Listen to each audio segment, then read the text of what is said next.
saludo a la mesa directiva, las diputadas y diputados, el secretario de Salud departamental, su equipo de trabajo, los medios de comunicación que nos acompañan y desde luego la comunidad en general. Hace cerca de mes y medio ronda un escándalo de corrupción en el país, en América Latina, y es sobre la empresa Odebrecht, que ha estado en el sector petrolero, que ha estado en el sector minero y que ha estado en el sector de infraestructura de manera integral. Y históricamente nunca se habían reunido, doctor Luis Alejandro, los fiscales de los países latinoamericanos donde tuvo la presencia la empresa Odebrecht, que es brasilera, la cual la escuché yo por primera vez hace cerca de 25 años cuando ejecutaba proyectos en el sector petrolero del país o en el sector de minero energético.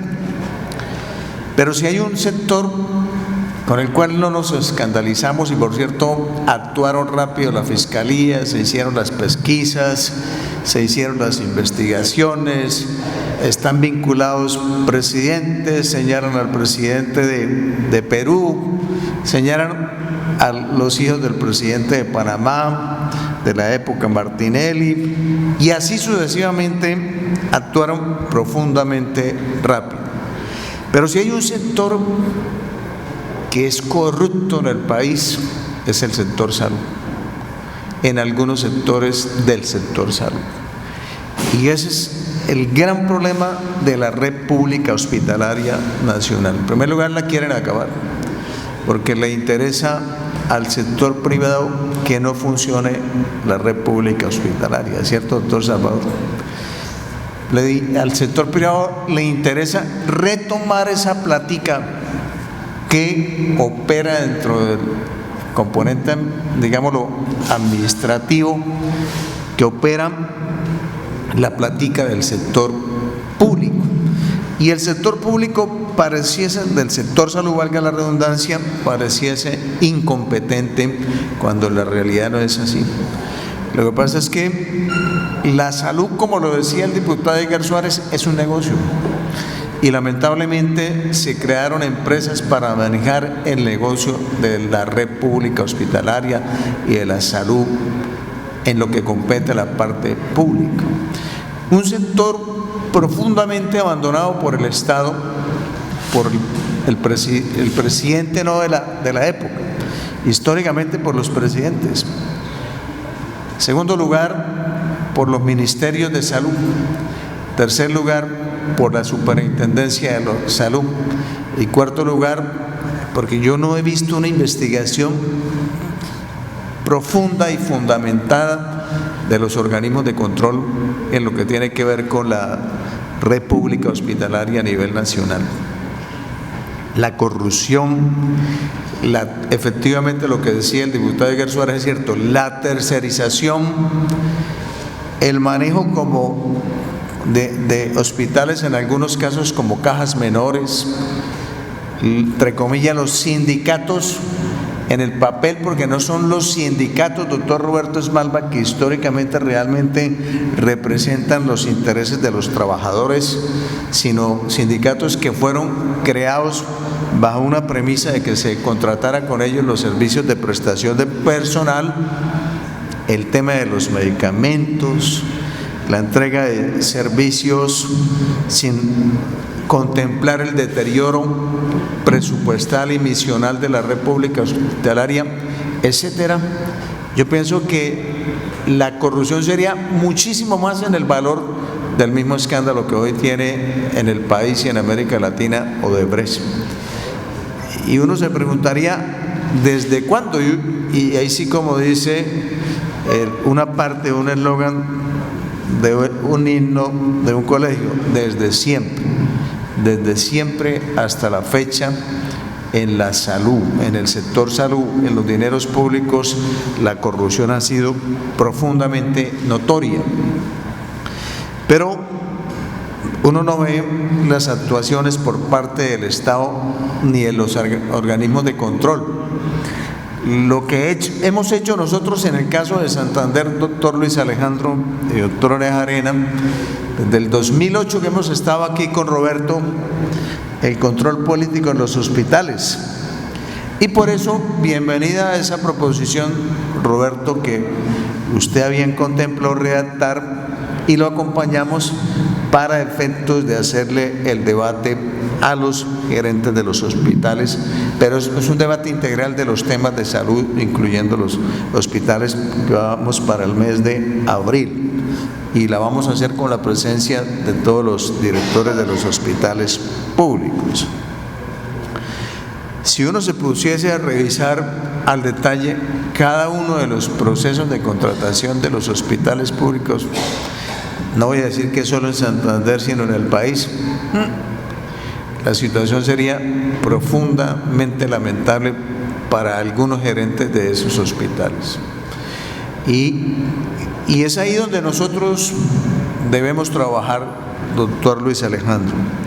Usted hace parte de la Junta Directiva de los hospitales, pienso por representación del gobernador, y da lugar que hagamos ese debate, que es profundamente importante para la República Hospitalaria del Departamento de Santander. Sin ponerme a extenderme en lo que nos debe las EPS, ni cuánto se va a perder de la cartera mayor de 360 días, que la conocemos aquí, pero todo, la corrupción, la negligencia administrativa, la falta de recuperación de cartera morosa, no lo generalizo, pero eso está pasando en algunos hospitales de la República en Santander y en un gran porcentaje de los hospitales en el país.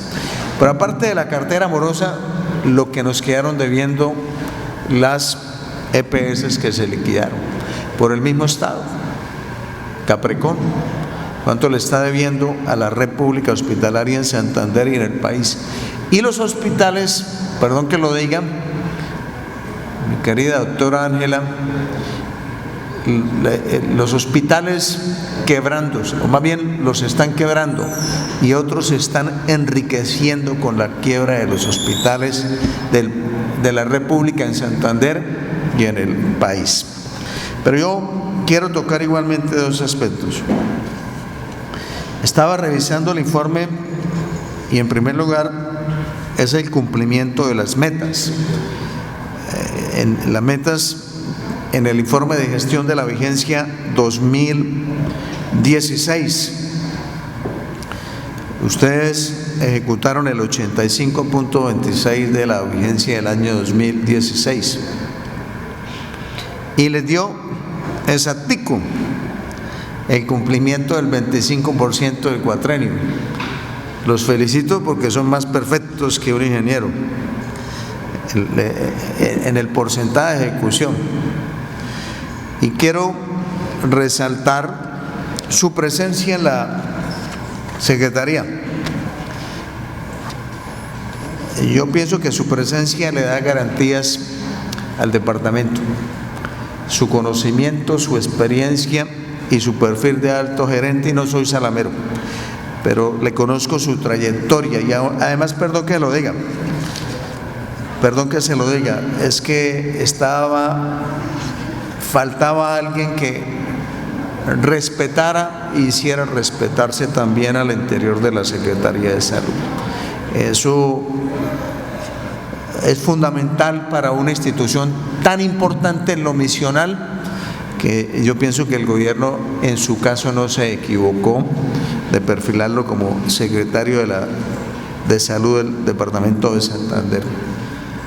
Si en esos porcentajes que se cumplieron en el avance de las metas efectivamente llegaron a un 25%, lo felicito, porque esta es una secretaría damnificada. El gobierno nacional, lo hemos debatido aquí, Roberto, cada vez recorta más las transferencias del Sistema General de Participaciones. Y no olvidemos que para el 2015 le recortaron 30.000 millones de pesos. Y ese faltante es un faltante profundamente considerable para poder cumplir las metas que se exponen en un plan de desarrollo para cada vigencia. Y yo le preguntaría cómo están ustedes en el pago o en lo que le reconocen a los hospitales en el departamento de Santander y hasta dónde ha llegado el déficit que tiene la Secretaría para ese tipo de compromisos financieros. En segundo lugar, los números no son mentiras cuando ustedes los refieren. En este informe, cuando históricamente uno veía a la Secretaría de Salud, el presupuesto que se aprobaba era de 120.000, 130.000 millones y terminaba con adiciones, a veces llegaba a 160.000 y en una vigencia llegó casi a 180.000 millones de pesos. Y hoy tenemos nosotros que la ejecución en las diferentes fuentes en la vigencia del año 2016 fueron de 86.000 millones y para el año 2017 88.000 millones. O sea, ahí se refleja la realidad de la situación económica de una cartera que es profundamente misional para garantizar, mejorar la calidad de vida de los habitantes del departamento de Santander, con 88.000 millones para 83 municipios, quitemos, para 82 municipios del departamento de Santander. Era profundamente ínfima y lamentable que en el gobierno nacional el tema de salud no tenga dolientes al interior del mismo gobierno. Y yo quiero resaltar que aún lamentable en la reforma tributaria, pero el doctor Horacio Serpa Uribe, doctor Luis Alejandro, pidió que una gran parte de lo que se subía en el IVA del 16 al 19 fuera destinado al tema del sector salud. Por eso cuando hablábamos informalmente sobre la inversión para el hospital de San Gil y a cuánto asciende, me parece que es fundamental la presencia de los senadores en la gestión de recursos. Y por último, qué difícil que fue para mí en el periodo anterior obtener una información, dándole las gracias por el adicional para poder terminar la obra del centro de salud en Puente Sogamoso, Puerto Wilches. Por eso siempre he dicho que el Estado debe funcionar como el sector público. El Estado no necesita secretarios, necesita altos gerentes que entiendan la importancia de la visión de lo que significa el Estado y de la celeridad que se requiere para atender con urgencia los requerimientos que tiene la sociedad, en este caso del sector público. Y ese adicional, que no era tan alto, va a permitir que se concluya el centro de salud, que viene desde el año 2011.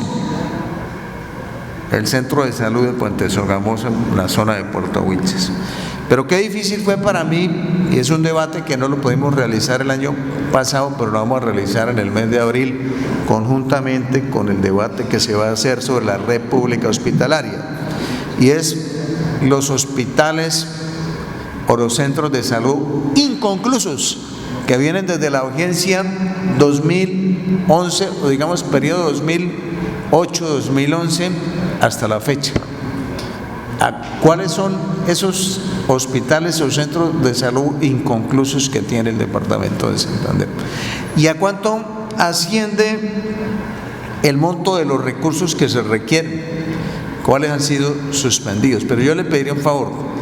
Allá en la Secretaría hay un derecho de petición. La doctora Alfa lo conoce perfectamente bien. Yo le pediría que esa información se la voy a solicitar estos días para que con tiempo y de manera amplia y específica nos remita la información, pero no a cuentagotas. A mí me mandaban la información a cuentagotas, me la dejaban en la portería del edificio donde está mi oficina privada. En segundo lugar, me mandaban a solicitar prórrogas de derechos de peticiones. Aún no quise actuar en la violación de lo que establece la norma sobre el derecho de petición, por efectos también del compromiso de la Secretaría frente a la entrega de la información. Yo le pediría que nos actualice la información, usted, doctor Luis Alejandro, sobre este tema, porque vale la pena traer a colación un tema tan profundamente sensible. En unos esfuerzos presupuestales que se hicieron en las vigencias anteriores para modernizar la infraestructura de la red pública del departamento de Santander y que hoy están a medias, como el Hospital de Socorro que uno va, aún ahorita estén terminando, como el Hospital del Magdalena Medio, y así sucesivamente otros hospitales en el departamento de Santander. Y quisiéramos ver quiénes son los contratistas, ¿cierto? Cuánto valieron los proyectos, cuánto valió el contrato, qué adicionales, qué plazos se otorgaron, qué condiciones, qué se suspendió, qué se liquidó, porque nos toca a nosotros mirar en primer lugar las responsabilidades de quienes actuaron frente al tema y en segundo lugar poderlas terminar. Yo pienso que una responsabilidad que tiene todo gobernante es terminar las obras que inicia un gobierno y no de pronto dejarlas ahí simplemente por capricho. En el plan de desarrollo de la vigencia 2012 a 2015, nosotros dejamos un artículo con la diputada Yolanda Blanco para que todas las obras inconclusas que quedaron por términos de tiempo y que se convirtieron en tema presupuestal fueran terminadas durante el periodo del gobernador anterior. Y aquí sí que hay, yo pienso que sí que hay negligencia frente al no terminar las obras que están en la red pública hospitalaria. Todo gobernante tiene el derecho de cumplir con su programa de gobierno que se convierte inscrito en una registraduría para cuando está en un proceso electoral, pero también que se convierte en un plan de desarrollo, pero fundamental en su prioridad es la culminación de esas obras. Me gustaría el poder tener la información oportuna, porque ese tema va a ser parte del debate en lo referido en una proposición construida por el diputado Roberto Smalba, donde lo acompañamos para tratar todos los temas de manera integral del sector salud en Santander y de la situación actual de la red pública hospitalaria. Gracias, presidente.